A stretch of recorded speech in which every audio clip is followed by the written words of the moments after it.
ತಾಲೂಕು ಆಡಳಿತ ಸೌಧ ಒಂದು ಶಕ್ತಿ ಕೇಂದ್ರ. ಪ್ರತಿನಿತ್ಯ ಕಚೇರಿಗೆ ತಾಲೂಕಿನ 500ಕ್ಕೂ ಹೆಚ್ಚು ಹಳ್ಳಿಗಳ ಸಾರ್ವಜನಿಕರು ಒಮ್ಮೆ ಭೇಟಿ ನೀಡಿ ಹೋಗುವಂತಹ ಸ್ಥಳ. ಈ ಕಂದಾಯ ಇಲಾಖೆಯ ಅಸಲಿ ಬಣ್ಣ ಮೇಲೆ ತಳಕು ಒಳಗೆ ಹುಳುಕು ಎಂಬ ಗಾದೆಯಂತೆ ಇದೆ.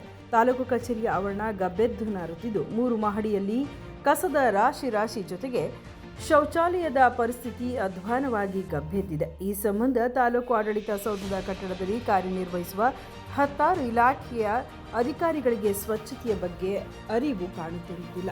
ಸಾರ್ವಜನಿಕರು ಓಡಾಡುವ ಅಂಗಳ 3 ಮಹಡಿಯಲ್ಲಿ ಇರುವ ಶೌಚಾಲಯವನ್ನು ಒಮ್ಮೆ ಒಳಹೊಕ್ಕಿ ನೋಡಿದರೆ ಅಸಲಿ ಬಂಡವಾಳ ತಿಪ್ಪೆಗುಂಡಿಗಿಂತಲೂ ಕಡಿಯಾಗಿ ನಿರ್ವಹಣೆ ಮಾಡಿರುವ ತಾಲೂಕು ಕಚೇರಿಯ ಶೌಚಾಲಯಗಳು ಗಬ್ಬೆದ್ದು ಮಲಮೂತ್ರವು ತೇಲುತ್ತಿದೆ.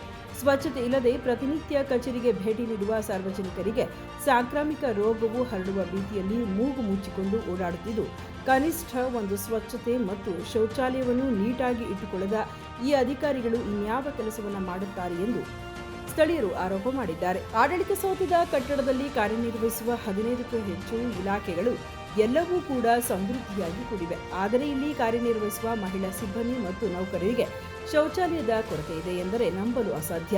ಎಲ್ಲ ಇಲಾಖೆಯವರು ಕೂಡ ಒಮ್ಮತದಿಂದ ಮಾತನಾಡಿಕೊಂಡು ಶೌಚಾಲಯ ನಿರ್ವಹಣೆ ಮತ್ತು ಸ್ವಚ್ಛತೆಗೆ ಒಬ್ಬ ನೌಕರರನ್ನು ನೇಮಕ ಮಾಡಿಕೊಳ್ಳದೆ 16 ವರ್ಷದಿಂದ ಬೇಜವಾಬ್ದಾರಿ ತೋರಿದ್ದಾರೆ. ಇದರ ಪರಿಣಾಮ ಸಾರ್ವಜನಿಕರ ಮೇಲೆ ಬೀರುತ್ತಿದೆ. ಇದರಿಂದ ಸಾಂಕ್ರಾಮಿಕ ರೋಗ ಹರಡುವ ಸಂಭವ ಇದೆ ಎಂದು ಆರೋಪ ಮಾಡಿದ್ದಾರೆ.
ಎನ್ ಚೆಲುವರಾಯಸ್ವಾಮಿ ಅವರ ಅವಧಿಯಲ್ಲಿ ನಿರ್ಮಾಣ ಮಾಡಿದಂತಹ ತಾಲೂಕು ಆಡಳಿತ ಸೌಧವು 16 ವರ್ಷದಿಂದ ಒಂದು ಸುಣ್ಣ ಬಣ್ಣವನ್ನು ಕೂಡ ಕಂಡಿರಲಿಲ್ಲ. ಕೃಷಿ ಸಚಿವರಾದ ನಂತರ ಅನುದಾನ ಬಿಡುಗಡೆ ಮಾಡಿ ತಾಲೂಕು ಕಚೇರಿ ಕಟ್ಟಡಕ್ಕೆ ಒಂದು ಹೊಸ ಮೆರುಗನ್ನು ನೀಡಿದ್ದರು. ಕಚೇರಿ ಆವರಣದ ಮುಂಭಾಗ ಸುಂದರವಾದ ಒಂದು ಪಾರ್ಕ್ ನಿರ್ಮಾಣ ಮಾಡಿದ್ದರು. ಆದರೆ ಅಧಿಕಾರಿಗಳು ಮೇಲೆ ತಳುಕು ಒಳಗೆ ಉಳುಕು ಎಂಬಂತೆ ಆಡಳಿತ ಸೌಧದ ಸ್ವಚ್ಛತೆ ನಿರ್ವಹಣೆಯನ್ನು ಸರಿಯಾದಂತಹ ರೀತಿ ನಿರ್ವಹಣೆ ಮಾಡದೆ ನಿರ್ಲಕ್ಷ್ಯ ವಹಿಸಿದ್ದಾರೆ.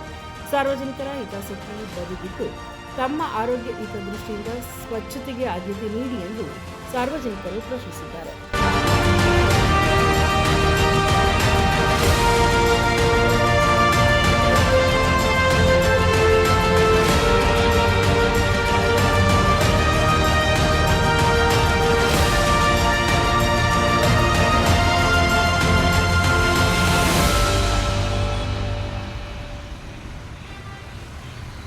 ಸುದ್ದಿ 3 ವಾಹಿನಿಯ ಹೆಚ್ಚಿನ ಮಾಹಿತಿಗಾಗಿ ಸಬ್ಸ್ಕ್ರೈಬ್ ಆಗಿ ಹಾಗೂ ಬೆಲ್ ಬಟನ್ ಒತ್ತಿ.